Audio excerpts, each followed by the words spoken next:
Hello everyone, welcome to true IAS and PCS. तो दोस्तों, second test आप लोगों ने अच्छे से अटेम्प्ट करा होगा इंस्टाग्राम पे। उसके क्वेश्चंस आप लोगों ने देखे होंगे। 4 पार्ट में वो टेस्ट मैंने आपको दिया था इंस्टाग्राम पे। तो चलो आज के लेक्चर में आप लोग ना सेकंड टेस्ट की डिस्कशंस को कंटिन्यू करते हैं और कॉम्प्रिहेंसिव वे में जानते हैं कि क्वेश्चंस किस तरीके से फ्रेम करे गए थे, कहाँ से फ्रेम करे गए थे, हर एक पैराग्राफ से। जैसा कि आप जानते हो, ये सीरीज मैंने लॉन्च करी है जहाँ से कोई भी स्टैंडर्ड बुक हो या बेसिक बुक हो, आपको वहाँ से क्वेश्चंस मिलेंगे फॉर प्रीलिम्स। और अगर आपका टारगेट 2026 है यूपीएससी का, 2027, 2028, 29 और 30, तो आपको बहुत हेल्प होने वाली है। ये स्टैटिक सीरीज को आपको बहुत सीरियसली लेना है, ठीक है। तो चलो, फर्स्ट लेक्चर में मैंने आपको बहुत सारी बातें क्लियर कर दी थी। सेकेंड लेक्चर में डायरेक्टली हम डिस्कशन की तरफ जंप करते हैं। कुछ इंपॉर्टेंट चीज़ें तो आप जानते ही हो, ठीक है। ये क्वेश्चंस जो है आपको इंस्टाग्राम पे मिलेंगे। इंस्टाग्राम को सिर्फ आपको टेस्ट के पर्पज से यूज करना है। टेस्ट डिस्कशंस और आंसर की जिस तरीके से अभी हम यूट्यूब पे लेक्चर रिकॉर्ड कर रहे हैं, ऐसे ही आपको मिलेंगी, ठीक है। ये सिस्टमैटिक टेस्ट है, रैंडम टेस्ट नहीं है। 6 क्लास के लेवल से स्टार्ट करते हुए हर एक बेसिक और एडवांस लेवल की बुक को हम लोग कवर करेंगे।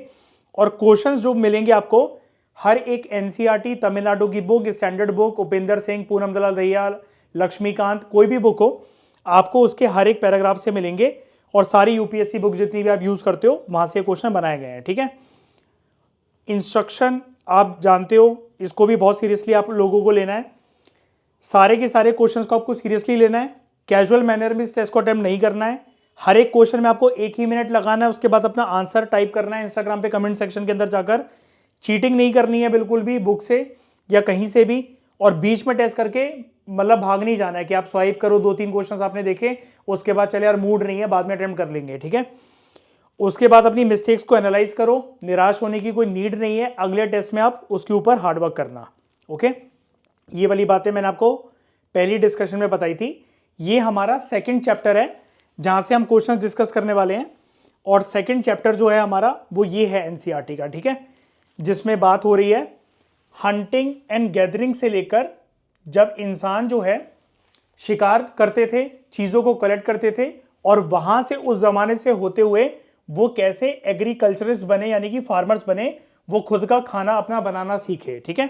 तो इस चैप्टर में बेसिकली हिस्ट्री में जो आप एजेस के बारे में जानते होगे, पेलियोलिथिक एज, मीजोलिथिक एज और न्यूलिथिक एज, उसके कॉन्टेक्स्ट के अंदर आपको हर एक प्रकार के क्वेश्चन जो है वो यहां से देखने को मिल जाएंगे, ठीक है। तो सेकंड टेस्ट के क्वेश्चंस जो हैं फर्स्ट टेस्ट के कंपैरिजन में काफी ज्यादा है, ऑलमोस्ट डबल है, ठीक है। तो हम देखते हैं इस लेक्चर में कितनी अच्छी तरीके से हम उसको कवर करते हैं। और आप अपनी मिस्टेक्स को नोट डाउन करना, कितने आपके आंसर्स ठीक थे, कितने गलत थे, उस मिस्टेक्स को एनालाइज करना। और डायरेक्टली इन वीडियो डिस्कशंस को मत देखो, पहले आप टेस्ट को अटेम्प्ट करो चैप्टर को पढ़ने के बाद। चैप्टर की पीडीएफ मैंने टेलीग्राम सेक्शन में डाली हुई है, टेलीग्राम का लिंक आपको डिस्क्रिप्शन बॉक्स में मिल जाएगा। इंस्टाग्राम पे आपको टेस्ट अटेम्प्ट करना है, उसका लिंक भी आपको डिस्क्रिप्शन बॉक्स में मिल जाएगा। एक बार टेस्ट आपने अटेम्प्ट कर लिया, अपने कमेंट सेक्शन में आंसर लिख दिए, उसके बाद आप इन वीडियो डिस्कशंस को यूटिलाइज करो तो आपको बहुत बेनिफिट मिलेगा, ठीक है। तो चलो पहले क्वेश्चन से हम लोग स्टार्ट करते हैं। Let's start our discussion.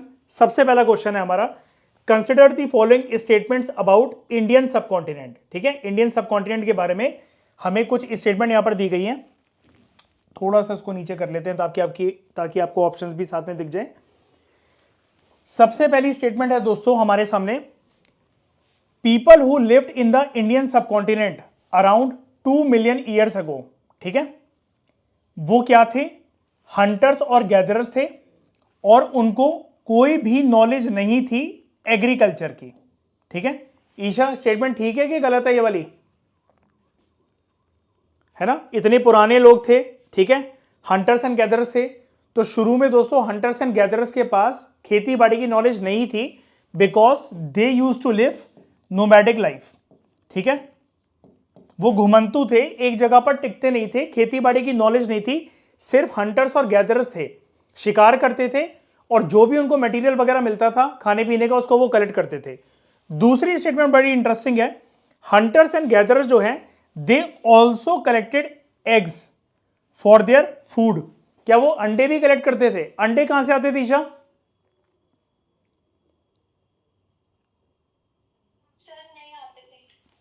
भाई एनसीईआरटी पढ़ी है ध्यान से कि नहीं पढ़ी है? दे यूज टू कलेक्ट एग्स, ठीक है। बर्ड्स वगैरह के, यस, बर्ड्स वगैरह के जो अंडे हैं वो उसको कलेक्ट करते थे, ठीक है। और इसका जो प्रूफ है मैं यहां पर आपको बता देता हूं, जस्ट अ मिनट। आंसर को बताने के बाद ना माइक म्यूट कर लेना, जब मैं कुछ पूछूंगा तभी बताना, ठीक है, ताकि आपकी जो बैकग्राउंड आवाज है वो वीडियो में ना जाए, है ना। तो यहां पर देखो, इधर लोग यहां पर हंटर्स एंड गैदर थे 2 मिलियन ईयर से को पहले, ठीक है। उसके बाद हंट करते थे वो वाइल्ड एनिमल्स को और पकड़ते थे फिश को और बर्ड्स को, और बर्ड्स के द्वारा उनको गैदर करने को मिलता था। यहां पर देखो, आप लोग भी समझिए, fruits, roots, nuts, seeds, leaves, stalks and eggs, ठीक है। ये एक ट्रैप था कि आप ये सोचो कि अंडे उनके पास कहां से आएंगे, तो अंडों को भी वो गैदर करते थे मुर्गियों वगैरह से या फिर बर्ड से। तो इस क्वेश्चन का करेक्ट आंसर अब आप बताओ ईशा क्या होगा, क्योंकि यहां पर पूछा क्या गया है। सबसे पहले तो दोस्तों मैंने आपको प्रीवियस लेक्चर में एक जिम्मेदारी बताई थी कि आप सबसे पहले तो क्वेश्चन के अंदर ये आइडेंटिफाई करना सीखो करेक्ट के इनकरेक्ट। पूछा क्या गया है, इनकरेक्ट स्टेटमेंट कौन सी है, तो क्या है इनकरेक्ट स्टेटमेंट, कोई भी नहीं है क्योंकि दोनों ठीक है, neither one nor two, D, ठीक है। गलत कर दिया वाला क्वेश्चन आपने, ध्यान से पढ़ा करो, बिल्कुल चील जैसी निगाह से एनसीईआरटी को पढ़ा करो, ठीक है। कोई बात नहीं दोस्तों, निराश होने वाली बात नहीं है। कुछ टेस्ट के बाद ना जब आप गलतियां करोगे आपको पता लगने लग जाएगा कि एनसीईआरटी को किस प्रकार से, किसी भी बुक को किस प्रकार से पढ़ना चाहिए, एग्जामिनर कैसे कैसे क्वेश्चंस बनाकर आपको ट्रैप कर सकते हैं जिसकी वजह से आपका साल वेस्ट हो सकता है। यह सीरीज आपको बहुत हेल्प करेगी। कोई ना कोई एग्जाम डेफिनेटली जो आपका आने, मतलब जो पास में आने वाला है 2025 में, उसमें अगर आप इन टेस्ट सीरीज को 6 महीने भी बहुत डेडिकेटेड तरीके से फॉलो करते हो, डेफिनेटली आपकी प्रीलिम्स की स्टेज क्लियर हो जाएगी, ठीक है। Second question, consider the following statements about ancient past. लोग की सेटलमेंट के ऊपर ये दो स्टेटमेंट्स है कि लोग सेटल कहां पर होते थे। हम जानते हैं कि शुरू से ह्यूमन सिविलाइजेशन जब से स्टार्ट हुआ है तो लोग नदियों के किनारे रहना प्रेफर करते हैं, रिवर बैंक्स के किनारे, राइट। लेकिन यहां पर क्वेश्चन है कि क्या वो पेरिनियल रिवर्स के रिवर बैंक पे रहते थे। अब पेरिनियल रिवर्स कौन सी होती है, सदाबहार, है ना ईशा, जो कॉन्टिन्यूसली फ्लो करती रहती है। सीजनल रिवर जैसे क्या, बारिश के दिनों में वहां पर उन नदियों में पानी आया और बाकी पूरे साल वो सूखी हुई हैं। तो क्या दोनों तरह के रिवर बैंक्स पे लोग रहते थे? जी हां दोस्तों, रिवर तो रिवर ही है। अगर सीजनल रिवर में जब उनको पानी मिल रहा है और जब यहां पर पानी ड्राई हो गया, ये रिवर सूख गई, तो वो कहीं और मूव कर जाएंगे, लाइक पेरिनियल रिवर्स वगैरह।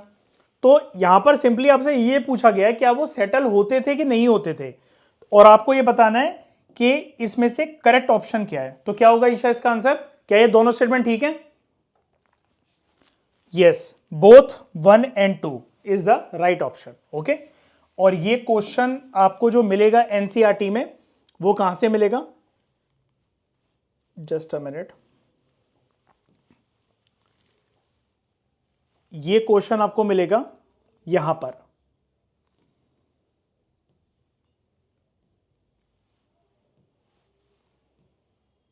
ये रहा, ठीक है। वाटर जो है वो लेक्स में यहां पर मिलता था, लेक्स में मिलता था, रिवर स्ट्रीम्स में मिलता था, ठीक है। और लोग जो है people living on their banks, ठीक है, हर तरह की रिवर्स में वो रहते थे। और यहां पर सीजनल रिवर्स और जो पेरिनियल रिवर्स हैं उनके रिवर बैंक पे लोग जो हैं वो रहना प्रेफर करते थे, ठीक है।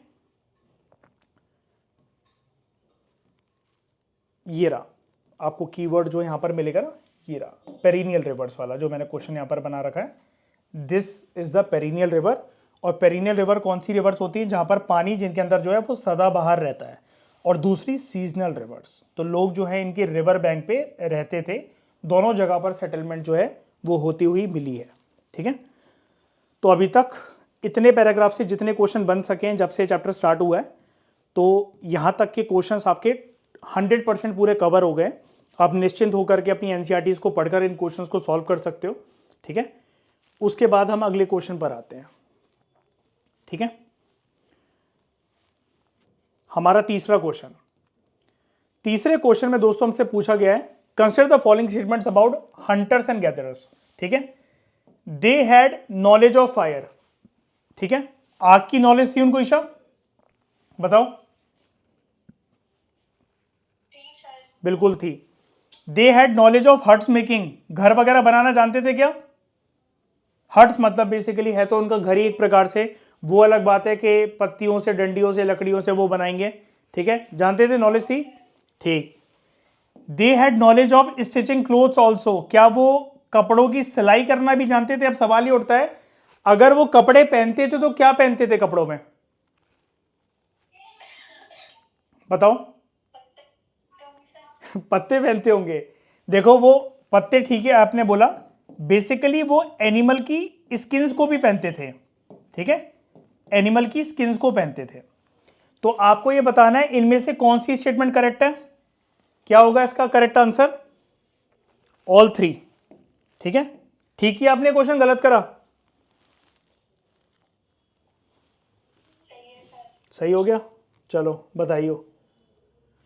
तो उसके बाद दोस्तों ये जो स्टिचिंग वाला पॉइंट है ना, पहले मैं आपको ये क्लियर कर देता हूं एक दो, कि यहां पर जो हमें बता रखा है कि यहां पर जो ये लोग रहते थे हंटर्स एंड गैदरर्स, वो हर एक तरीके के टूल्स वगैरह को इस्तेमाल वगैरह करते थे, वो तो चलो एक अलग बात है। पहला क्वेश्चन जो पहली स्टेटमेंट मैंने दी थी आपको, वो आप यहां पर देखो, वो वुड वगैरह को चॉप करते थे, लकड़ियों को चॉप कर रहे हैं, which was use as fire wood. तो अगर लकड़ियां काटी जा रही हैं आग जलाने के लिए, तो यार आग की तो नॉलेज डेफिनेटली होगी ना उनको, ठीक है। फिर वो लकड़ियों को इसलिए भी चॉप करते थे, which was use to make huts, तो हट मेकिंग की नॉलेज थी उन लोगों को। तीसरी स्टेटमेंट मैंने आपसे क्या पूछी थी, they had knowledge of stitching clothes. Diagrams को भी ध्यान से देखा करो, छोटे छोटे ये जो टूल्स थे पहने पहने, बिल्कुल इतने उंगली बराबर, इतने से इतने बड़े, ठीक है, ऐसे वो टूल्स यूज करते थे। उस टाइम पर सुई धागा तो था नहीं इनके पास। और यहां पर देखो ये क्या कर रहे हैं, ऐसे स्टिच कर रहे हैं क्लोथ्स को। और अगर आप ये जानना चाहते हो ये क्लोथ है क्या, इसकी इंफॉर्मेशन आपको कहां पर मिलेगी, आप यहां पर देखो, stitching clothes made out of animal skin. जैसे किसी जानवर को मारा, मान लो कि टाइगर जो है उसका हंट करा, उसको मारा, और उसकी जो स्किन है वो पहन ली, कमर के अपने इर्द गिर्द लगा ली, और उसको स्टिच कर दिया, ठीक है, इस स्टोन टूल से। स्टोन टूल्स जो हैं, छोटे छोटे जो स्टोन टूल्स थे, वो स्टिचिंग पर्पज से यूज होते थे। ओके, ऐसे पढ़नी होती है दोस्तों आपको एनसीईआरटी। ओके, यहां तक कोई डाउट ईशा, आगे बढ़े।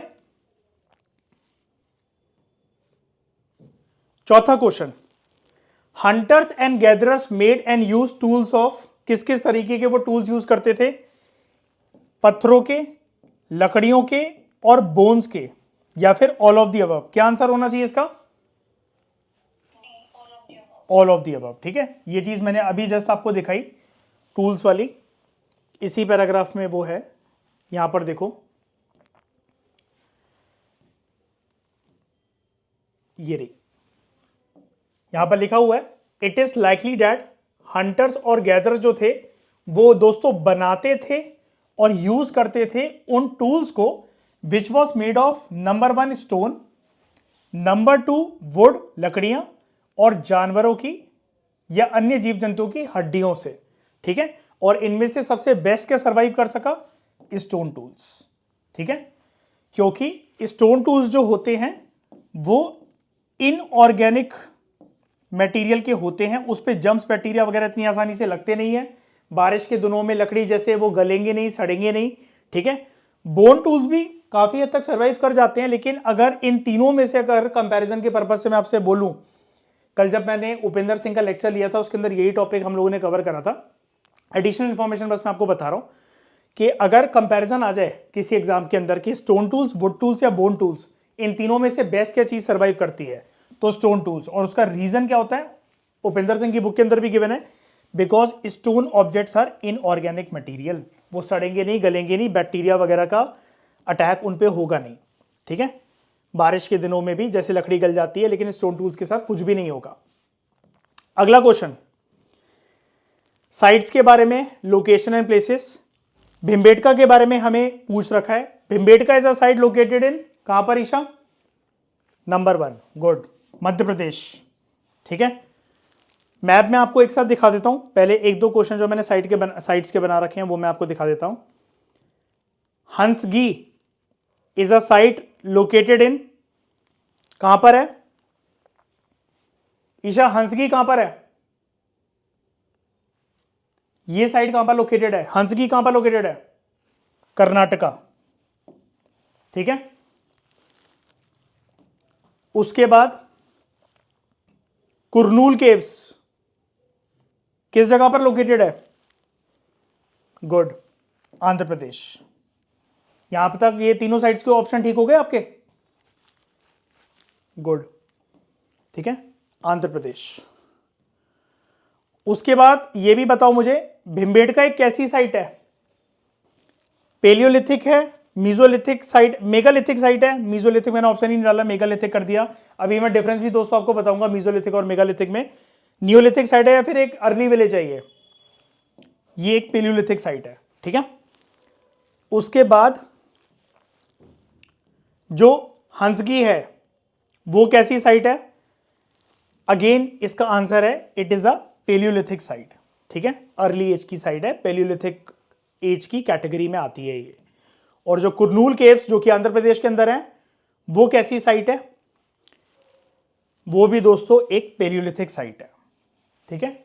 तो मैंने आपको जैसा कि बोला था, क्वेश्चंस चाहे बिल्कुल बेसिक नेचर के हो, बहुत फैक्चुअल हो या स्टेटमेंट वाले हो, कैसे भी हो, जितने क्वेश्चन जिस पेज से, जिस पैराग्राफ से एनसीईआरटी के और स्टैंडर्ड बुक्स के बन सकते हैं वो सारे आपको इस सीरीज के अंदर देखने को मिलेंगे। ओके, अब भिम्बेटका के बारे में कुछ स्टेटमेंट कंसीडर करनी है, लेकिन उससे पहले दोस्तों मैं आपको यहां पर बता देता हूं कि ये जो क्वेश्चंस हैं ये आपको कहां पर मिल सकते थे। इंडिया का एक मैप है ये वाला, और यहां पर अगर आप इसको देखोगे तो this is given as some important archaeological sites, ठीक है। और इसमें जो है सबसे पहले आपको ये देखो यहां पर क्या बोल रखा है, ये जो रेड कलर के ट्राइंगल्स वाली जो साइट्स है ना वो पेलियोलिथिक साइट्स है। अब रेड कलर के ट्राइंगल वाली साइट्स कौन कौन सी, थोड़ा सा इसको नीचे कर लेते हैं ताकि एक साथ आपको सारी दिख जाए। ये देखो, Bhimbetka palaeolithic site, Hunsgi palaeolithic site, Kurnool caves palaeolithic site, ठीक है। ऐसे पढ़ना है आपको। भिम्बेटका कहां पर है? एमपी के अंदर। हंसगी कहां पर है? हंसगी को वैसे दोस्तों हम लोग हुनासागी भी कहते हैं, it is also known as Hunasagi. ये कहां पर है बताओ ईशा? कर्नाटका के आंध्र प्रदेश? कर्नाटका, ठीक है। ये आपको कर्नाटका के अंदर मिलेगी, कौन सी साइड? हंसगी। और जो कुरनूल केव्स हैं दोस्तों they are located in Andhra Pradesh. Okay, ये क्वेश्चन यहां से बने थे और ये तीनों पेलियोलिथिक साइट्स हैं, the sites on this page which are marked with red triangle, ठीक है। ये सारी की सारी आपकी पेलियोलिथिक साइट्स हैं। तो ये क्वेश्चन आपको पता लग गया होगा कि ये कहां से बना है। सोर्सेज भी मैं आपको बताता चलूंगा, जैसे अभी मैं आपको दिखा रहा हूं ना कि कहां से बनाया मैंने क्वेश्चन, ऐसा मैं हमेशा इस टेस्ट सीरीज में ये एक्सरसाइज करता रहूंगा आपके साथ। उसके बाद consider the following statements about Bhimbetka.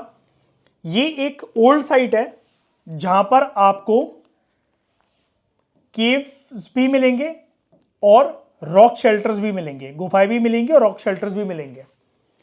Rock shelters में ऑब्वियसली बात है दोस्तों ह्यूमंस रहते थे बारिश के दिनों में या फिर खतरनाक जानवरों से बचने के लिए, है ना।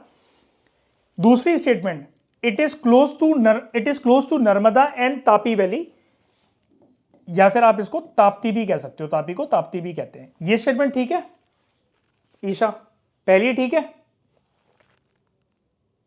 पहली ठीक है, दूसरी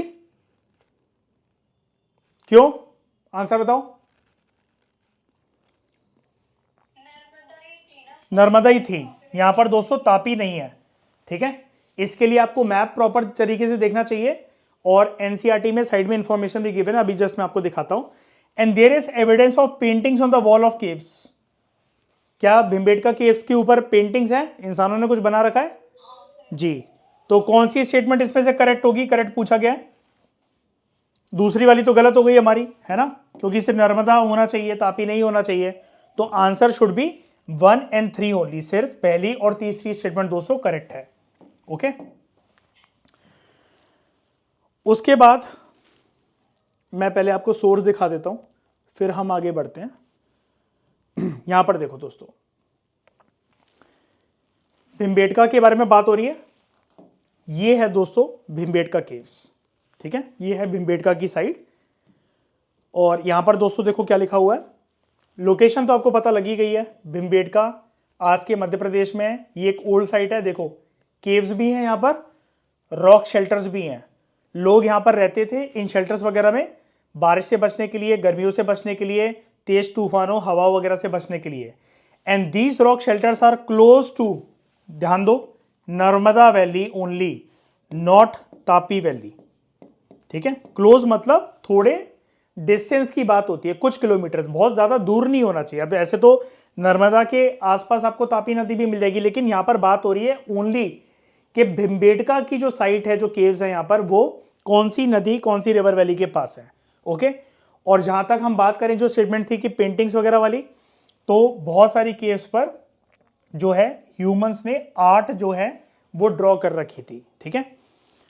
तो यहां पर सिर्फ जो तापी वाली स्टेटमेंट थी वो गलत थी, बाकी दोनों स्टेटमेंट जो हैं वो ठीक थी यहां पर, ठीक है। ये आप समझ गए होंगे। तो आंसर इज 1 और 3। 12th क्वेश्चन की तरफ बढ़ते हैं। इनाम गांव है क्या? इनाम गांव कहां है? इनाम गांव महाराष्ट्र के अंदर है, शाबाश, ठीक है। उसके बाद evidence of early village has been found from, early village इनमें से क्या है? और भी जगह पर दोस्तों वो मिला है, लेकिन इनमें से क्या है? हलूर है early village, again it is इनाम गांव, ठीक है। तो दोस्तों इनाम गांव के बारे में अगेन जो आपको इंफॉर्मेशन मिलेगी वो मिलेगी यहां पर। और देखो ईशा, ये डायमंड जैसा एक शेप देखो, अर्ली विलेज, ठीक है, कहां पर है? इनाम गांव। लोकेशन क्या है इसकी? महाराष्ट्र, ओके, क्लियर है। तुमने हलूर मार्क कर दिया इसको?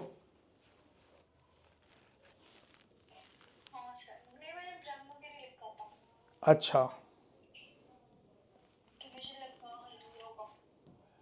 कोई बात नहीं। उसके बाद अगला question 14th, consider the following statements about archaeological excavations. जो आर्कियोलॉजिस्ट दोस्तों जमीन की अलग अलग जगह पर खुदाई करते हैं, उसके संदर्भ में आपको कुछ स्टेटमेंट्स कंसिडर करनी है। पहली स्टेटमेंट है, कुछ जो साइट्स हैं they have been found buried under the surface of the earth. ये तो बहुत इजी है, नॉर्मल है, खुदाई करेंगे तो अर्थ के सरफेस से ही तो करेंगे ना, मिट्टी वगैरह जहां पर होगी, लैंड की बात हो रही है। Some sites have been found under water also, क्या पानी के अंदर भी कुछ साइट्स मिली हैं? बिल्कुल मिली हैं, ठीक है। लेकिन आपसे पूछा क्या गया है? इनकरेक्ट स्टेटमेंट कौन सी है, ठीक है, ठीक है, नाइदर वन नॉर टू, ठीक है। आपने भी यही करा है, चलो सही है, चलो कोई बात नहीं। देखो कुछ जो साइट्स है ना दोस्तों, वो पानी के अंदर भी मिली हैं। इंडिया के अंदर क्या है, ये भी चीज मैंने कल के उपेंद्र सिंह के लेक्चर में कवर करवाई थी, एडिशनली मैं आपको बता दे रहा हूं, लेकिन एडिशनल क्वेश्चंस मैंने कोई भी नहीं बना रखे हैं, तो आप उसके लिए संतुष्ट रहना। एनसीईआरटी के बियॉन्ड मैंने इंटरनेट से कोई सर्च करके कोई स्टेटमेंट नहीं डाल रखी है, ठीक है। धीरे धीरे करके जैसा आपका लेवल बढ़ेगा, अभी तो हम सिर्फ 6 क्लास पर हैं, धीरे धीरे करके लेवल बढ़ेगा, आपकी इंफॉर्मेशन नॉलेज बेस बिल्ड होता जाएगा, तब हम मर्ज करके स्टेटमेंट्स को डाल दिया करेंगे। लेकिन अगर कुछ साइट्स, अगर हम अंडर वाटर की बात करें, तो दोस्तों कुछ कुछ पूरी की पूरी जो सेटलमेंट्स है ना, वो आपको इंडिया के अंदर पानी के अंदर डूबी हुई मिलती हैं। अब इसका एक एग्जांपल देता हूं मैं आपको। गुजरात में ऐसा हुआ है, और जो अंडर वाटर जो आर्कियोलॉजिस्ट होते हैं ना, जो स्टडी करते हैं किसी भी चीज को, तो दोस्तों उसको हम कहते हैं, उसको नाम देते हैं हम उनको मरीन आर्कियोलॉजिस्ट, उनको हम कहते हैं मरीन आर्कियोलॉजिस्ट। अब वो जो सेटलमेंट्स गुजरात के आसपास जो अंडर वाटर मिली हैं, एक का नाम है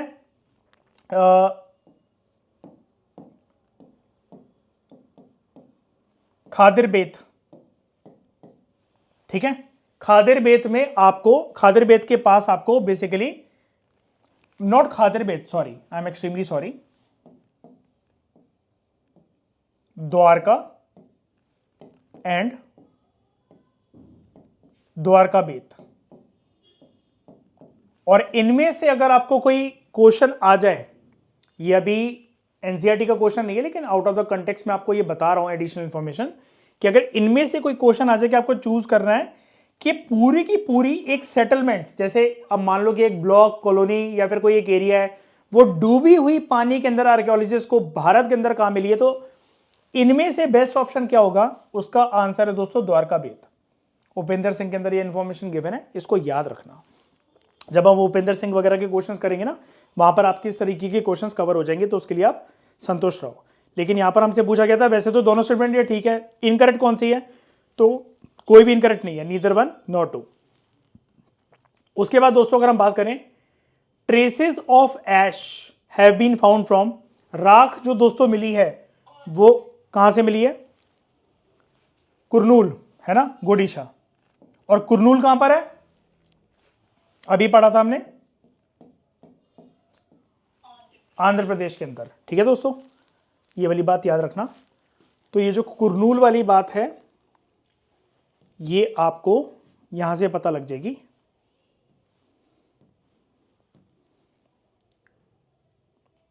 अंडर वाटर वाली जो बात थी ना दोस्तों, जो स्टेटमेंट थी वो यहां से मैंने बनाई थी कि साइट्स के बारे में एक बॉक्स गिवन है कि साइट्स होती क्या है। मतलब 6 क्लास की एनसीईआरटी है, बच्चों को थोड़े बहुत कंसेप्ट समझाने होते हैं, तो उसी के कंटेक्स्ट में साइट्स के बारे में इंफॉर्मेशन दे रखी है। साइट्स बेसिकली कोई भी एक ऐसी जगह होती है जहां से आर्कियोलॉजिस्ट को चीजें मिलती हैं, फिर चाहे वो कोई टूल्स हो, कोई पॉट्स हो, कोई बिल्डिंग्स हो, कुछ भी हो। ठीक है, and these are found under the surface of the अर्थ।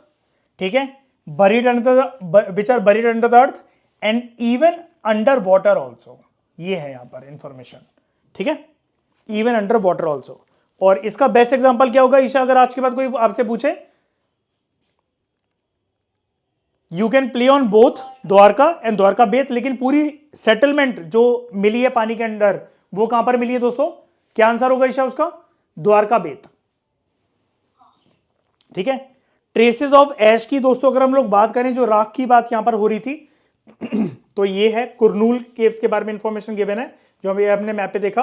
तो यहां पर लिखा हुआ है ट्रेसेस ऑफ एश, राख के अवशेष या अवशेष की फॉर्म में, एविडेंस की फॉर्म में जो राख मिली है वो यहीं मिली है। कहां पर?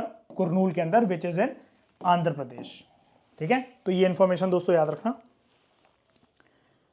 उसके बाद हम बात करते हैं क्वेश्चन नंबर 16 की। Again this is a site related question. बुर्जा होम इज लोकेटेड इन, कहां पर है ईशा? बुर्जा होम कहां पर मिलता है? कश्मीर में, है ना। वैसे बुक में दे रखा है जम्मू एंड कश्मीर, जम्मू यहां पर डाल नहीं रखा है मैंने, कश्मीर है, तो सिर्फ इसका आंसर अभी के लिए कश्मीर होगा। ओके, उसके बाद अगेन एक क्वेश्चन है साइट का, Mehrgarh it is located in, country पूछी है दोस्तों मैंने स्पेसिफिक, कहां पर है? इंडिया, अफगानिस्तान, ईरान के पाकिस्तान, किस जगह पर? मेहरगढ़ कहां पर है ईशा? पाकिस्तान। ठीक है, और मेहरगढ़ दोस्तों एक प्री कर्सर साइट मानी जाती है। It is a precursor to Indus valley civilisation. मतलब ऐसा कहा जाता है, इसका लाइन का अंग्रेजी अनुवाद का मतलब क्या है?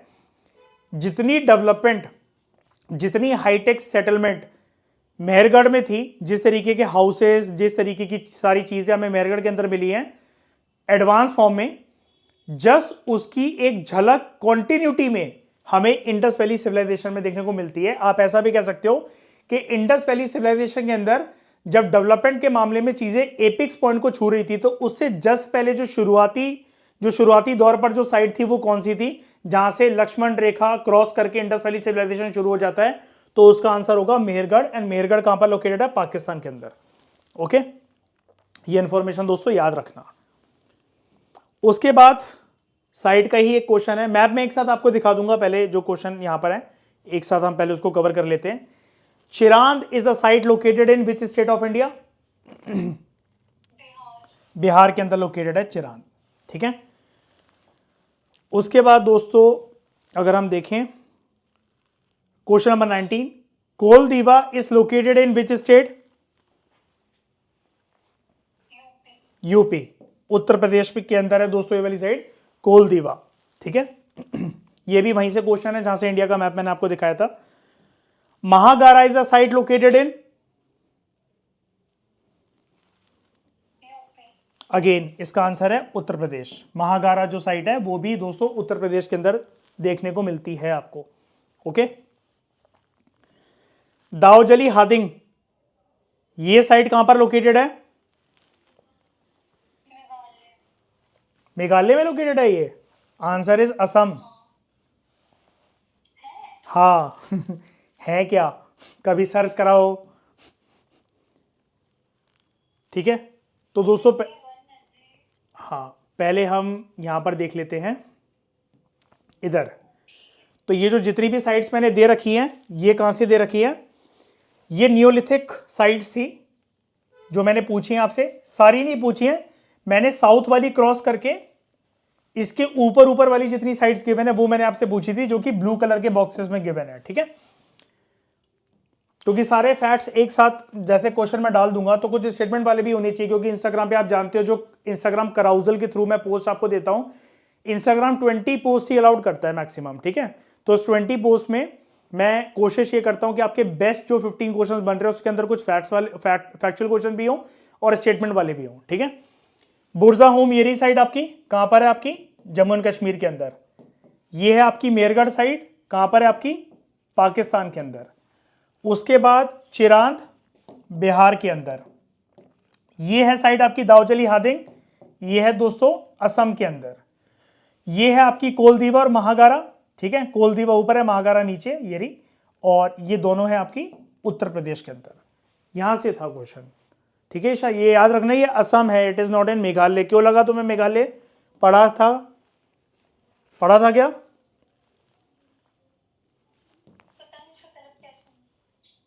ध्यान से करा करो। उसके बाद दोस्तों एक क्वेश्चन है हमारे सामने, 99% ह्यूमन हिस्ट्री जो है वो कौन से टाइम पीरियड के अंदर कवर्ड है?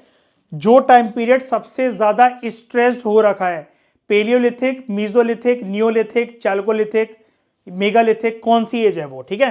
तो ऑप्शन मैंने दे रखे थे, पेलियोलिथिक, मीजोलिथिक, नियोलिथिक या ऑल ऑफ दी अबव, ठीक है। अब अगर कोई 99% ऑफ ह्यूमन हिस्ट्री को सोचेगा तो वो सोचेगा इन सारी एजेस के अंदर कवर्ड है, जिसने हिस्ट्री बिल्कुल भी नहीं पढ़ रखी होगी। तो ऐसा स्टूडेंट जो कि अभी प्रिपरेशन में बहुत नया है, इमेच्योर है प्रिपरेशन के अंदर, उसमें कोई गलत बात नहीं है, लेकिन ऑल ऑफ दी अबव बोलना एक उस स्टूडेंट का ब्लफ होगा, तुक्केबाजी होगी। इसका करेक्ट आंसर क्या है? Palaeolithic as. राइट ईशा, कि ऑल ऑफ दी अबव बोलूं मैं इसको? Palaeolithic age. और ये क्वेश्चन दोस्तों आपको मिलेगा इस बॉक्स के अंदर। बॉक्सेस, डायग्राम, साइट की इंफॉर्मेशन एनसीईआरटी की बहुत इंपॉर्टेंट होती है दोस्तों।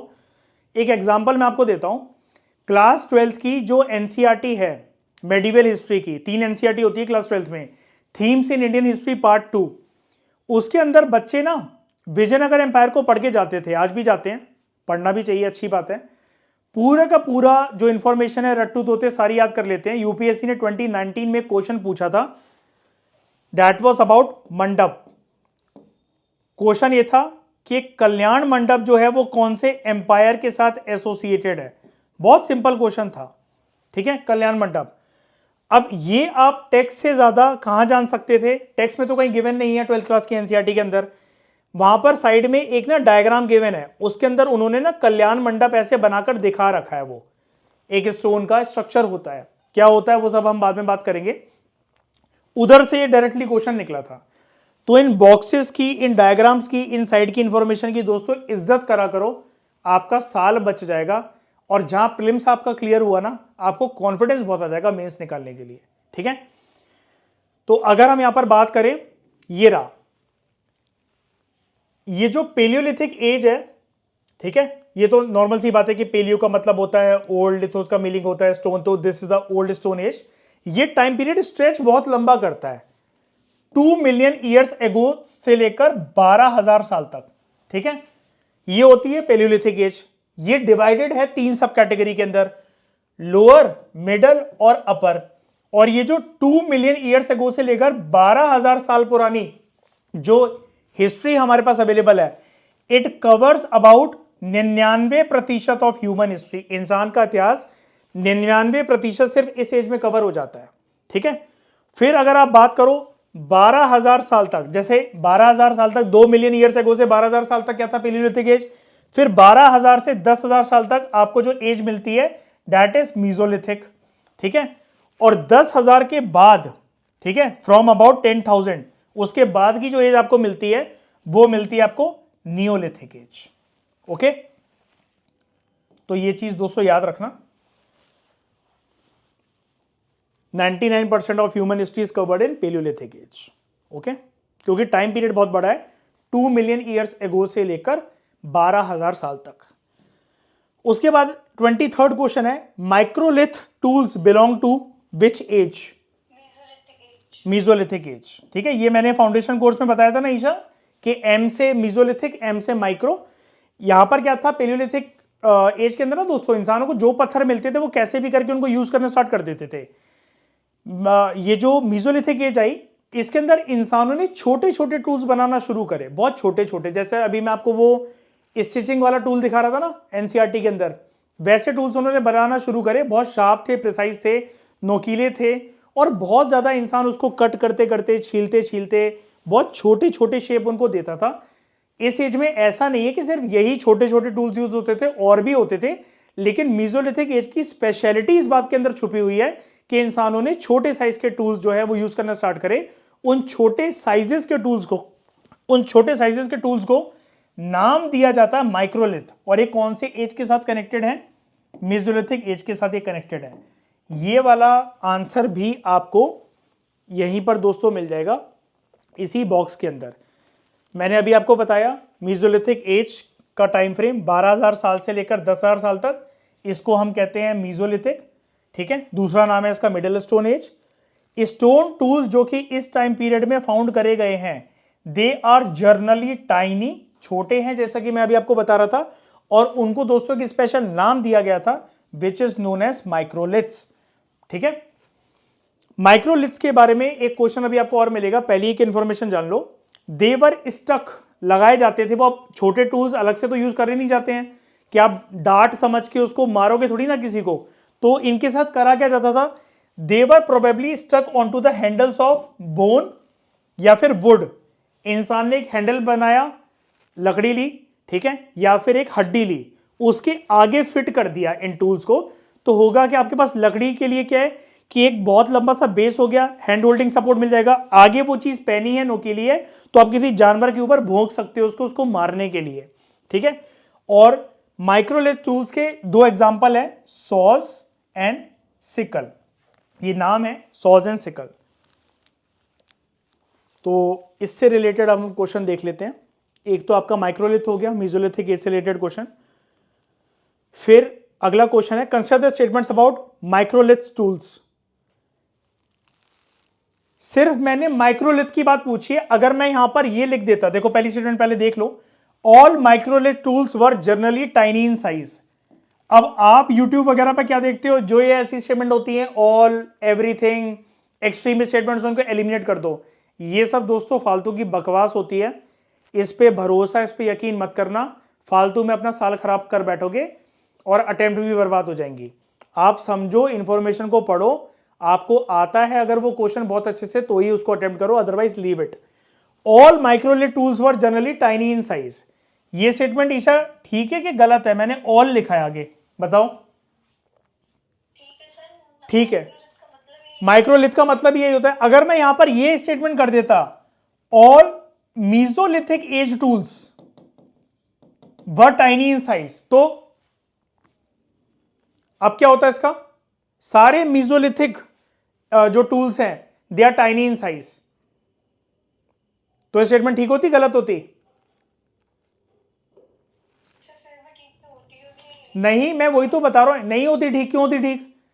मैं यही तो आपको बता रहा हूं कि दोस्तों मीजोलिथिक एज में और भी तो टूल्स मिलेंगे, लेकिन जो छोटे वाले टूल्स हैं सिर्फ उसी को नाम दिया जा रहा है माइक्रोलिथ, सबको नहीं दिया जा रहा है, ठीक है। उसके बाद second statement, saws and sickles are examples of microlith tools. अभी मैंने आपको दिखाया, बिल्कुल ठीक है। और यहां पर आपको एज पता होनी चाहिए थर्ड स्टेटमेंट को सॉल्व करने के लिए। मैंने आपको क्या बताया, 2 मिलियन से लेकर 12,000 साल तक कौन सी एज चलती है, पेलियोलिथिक। 12,000 से 10,000 चलती है मीजोलिथिक। 10,000 के बाद चलती है Neolithic. Humans started using microlith tools at the beginning of about 12,000 years ago. अब मीजोलिथिक एज जब 12,000 साल से स्टार्ट होती है और मीजोलिथिक एज की दोस्तों पहचान है माइक्रोलिथ टूल्स, तो ये स्टेटमेंट ठीक होगी कि गलत होगी? ठीक है, तो आपसे पूछा गया है करेक्ट कौन सा है इसमें से, तो क्या करेक्ट होगा? ऑल थ्री, सी होगा आंसर। सही है आपका ईशा कि गलत कर दिया? ओके अरे नहीं भाई, पूछना मेरा फर्ज है। गलती करो बल्कि वो अच्छी बात है, उससे आपको ये पता लगेगा कि आपने रीडिंग में कहां गलती कर दी, कहां आपकी चील जैसी निगाह नहीं थी।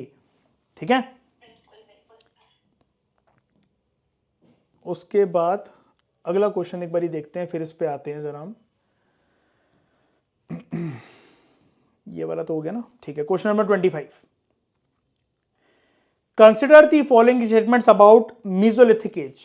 ठीक है, अब मीजोलिथिक एज के ऊपर क्वेश्चन है, माइक्रोलिथ के ऊपर क्वेश्चन नहीं है। Humans witness end of ice age around this time. अब आप मुझसे कहोगे सर ये इंफॉर्मेशन तो गिवन ही नहीं है एनसीईआरटी के अंदर, आप ढूंढ के दिखा दो उसको।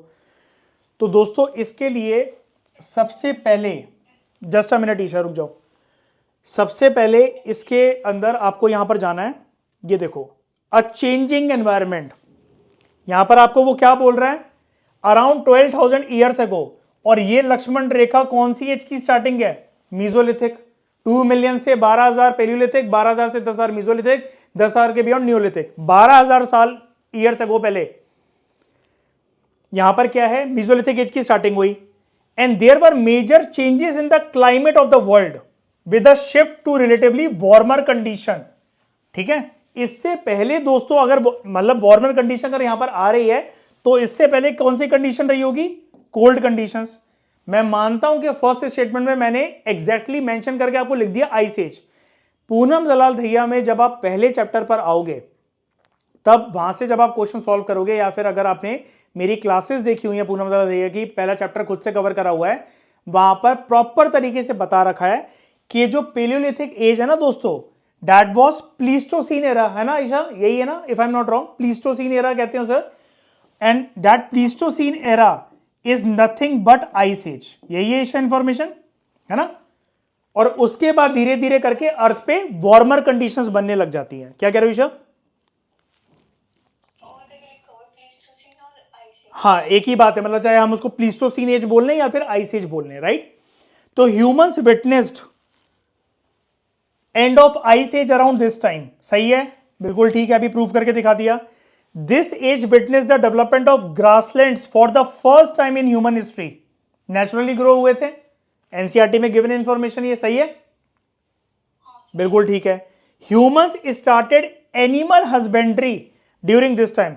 अब यूपीएससी दोस्तों क्या करता है कि एनसीईआरटी या किसी भी बुक से जब वो क्वेश्चन बनाता है ना किसी भी इंफॉर्मेशन से, तो एग्जैक्टली वो कॉपी पेस्ट नहीं करते हैं। अब अगर आप एनसीईआरटी देखोगे तो वहां पर आपको एनिमल हस्बेंड्री की जगह क्या वर्ड मिलेगा, animal rearing and animal herding.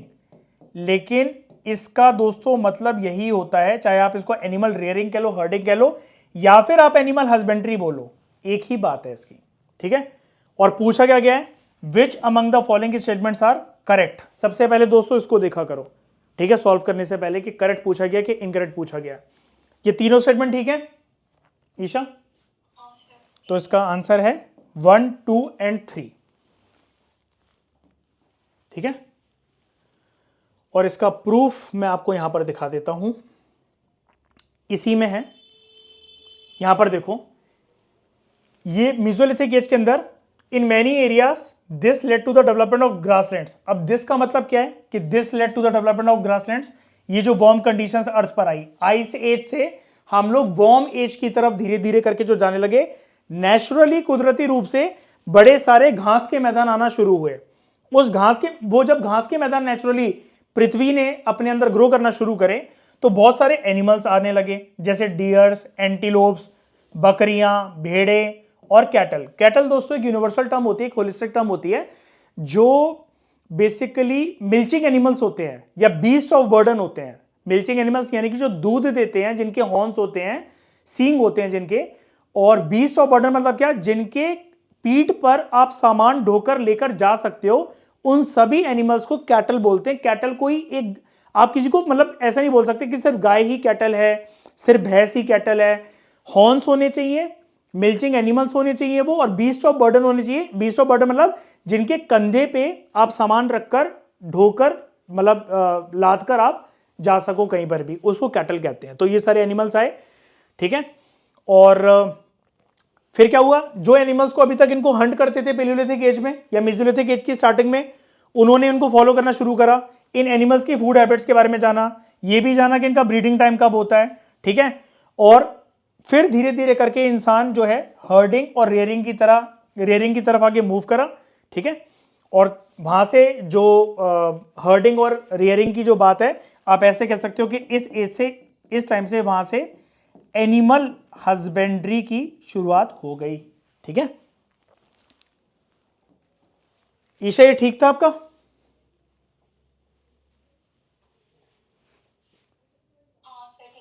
चलो बढ़िया। अगला question number 26, consider the following statements about mesolithic age. अभी मैंने आपको दोस्तों बताया mesolithic people were familiar with deer, antelopes, बकरियां, भेड़े एंड कैटल। और कैटल के बारे में अभी मैंने आपको एक एक्स्ट्रा इंफॉर्मेशन बताई। और दूसरी स्टेटमेंट है fishing also became important around this time. क्या फिशिंग वाली लाइन ठीक है ईशा? फिशिंग वाली स्टेटमेंट ठीक है? और हमसे पूछा क्या गया है? करेक्ट। तो इसका आंसर क्या होगा? हाँ जी बताओ। पीडीएफ में इनकरेक्ट लिखा मतलब?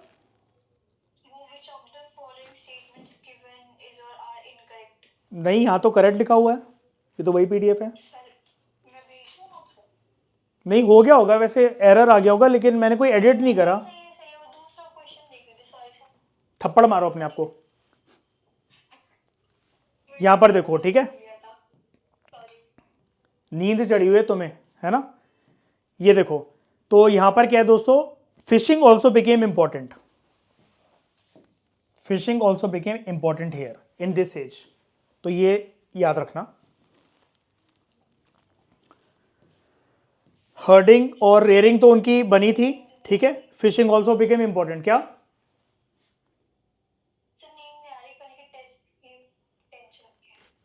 अच्छा कोई बात नहीं, वो कर लेना बाद में, पहले ये क्वेश्चंस कर लो। चले 30 तक ही करवाऊंगा, ज़्यादा नहीं करवाऊंगा, ठीक है। उसके बाद है हमारा यहाँ पर 27, ये वाला तो हो गया ना पूरा कंप्लीट फिशिंग वाला, ठीक है। 27, consider the following statements about mesolithic as. Mesolithic people were familiar with food habits of various animals. अभी हमने देखा दोस्तों, उनको वो फॉलो करते थे हर्डिंग और रेयरिंग में, है ना। तो they were familiar with food habits of various animals. Correct है कि इनकरेक्ट है? करेक्ट है। Mesolithic people were familiar with breeding season of various animals. इस ब्रीडिंग सीजन को जब उन्होंने पता लगाया, तभी तो दोस्तों उन्होंने किलिंग करना बंद करी एंड एनिमल हस्बेंड्री की तरफ वो मूव कर गए।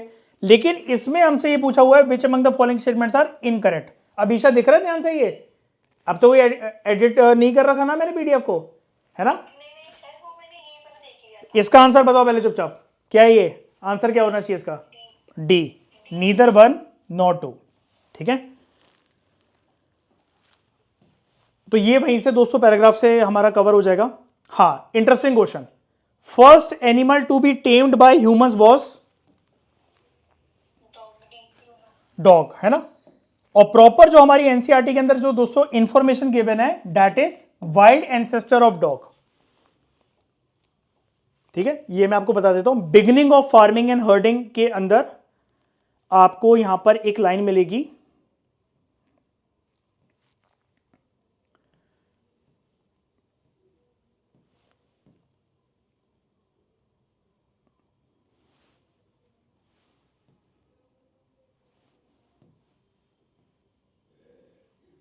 इसके अंदर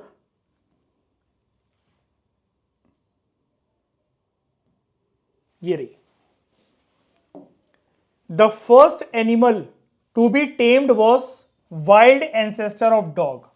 ठीक है, यानी कि आज जैसे आप कुत्तों को देखते हो ना, डॉग्स को देखते हो, वो वैसे डॉग्स नहीं थे, थोड़े से वो जंगली नेचर के थे। और वो जो जंगली नेचर वाली बात है ना, उसको भी अभी हम कवर करेंगे आगे चलकर डोमेस्टिकेशन में।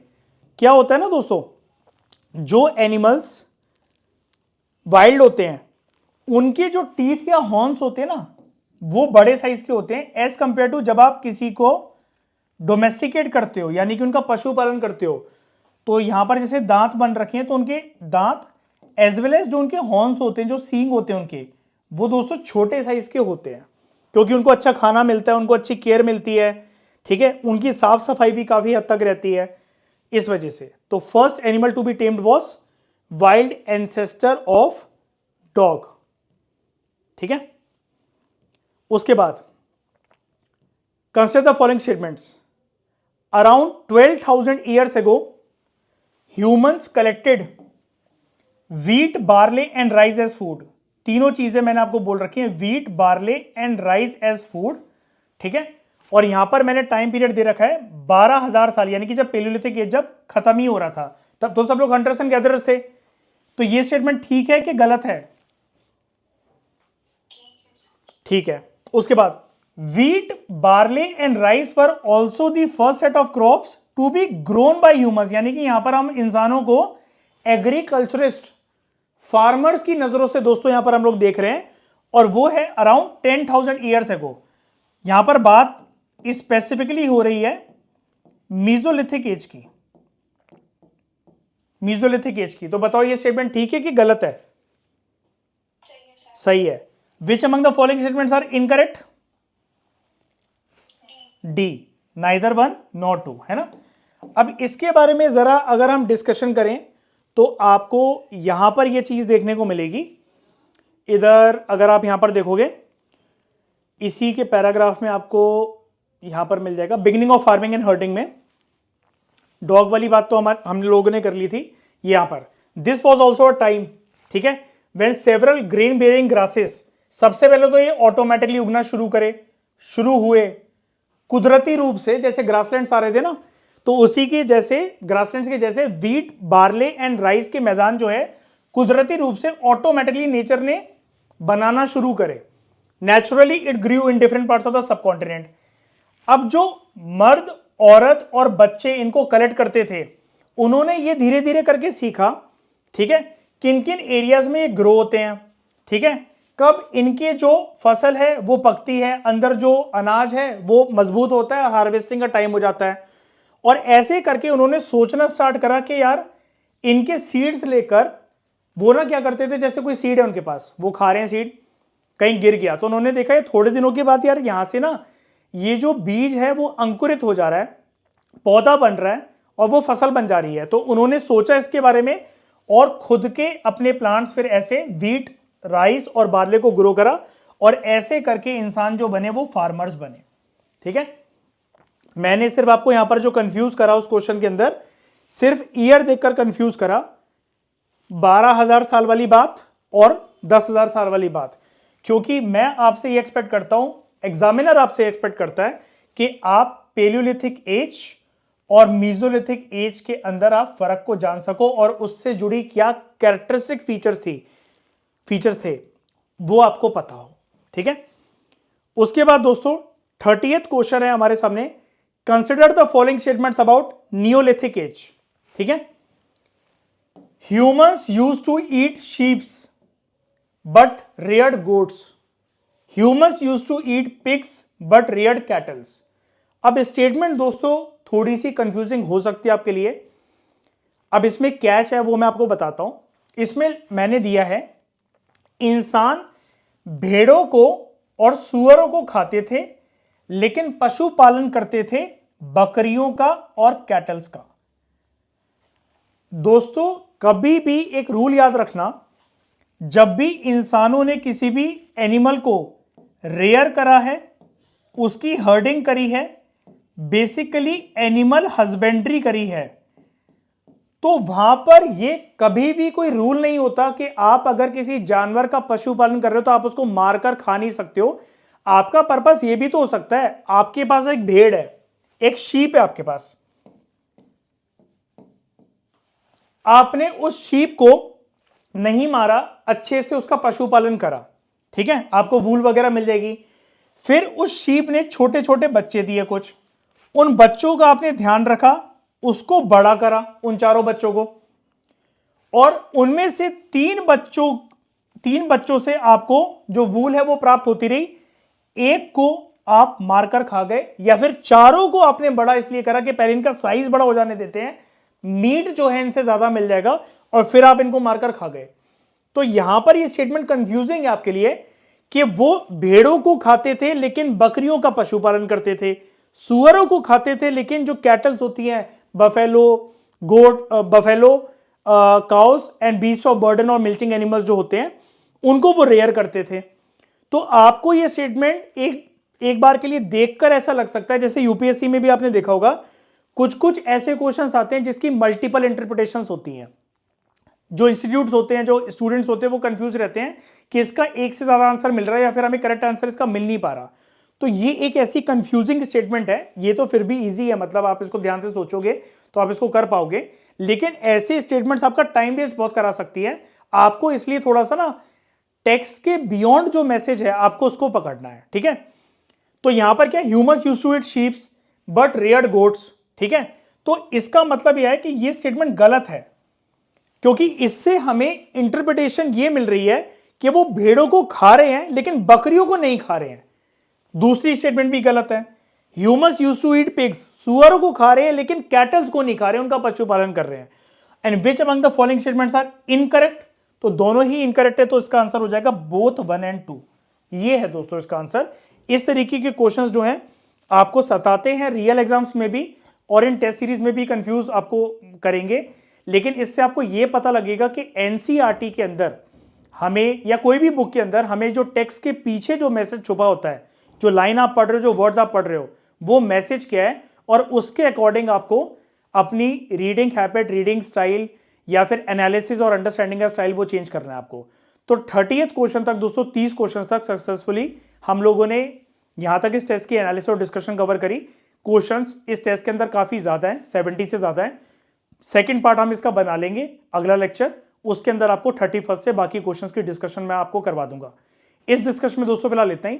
Thank you very much for discussion.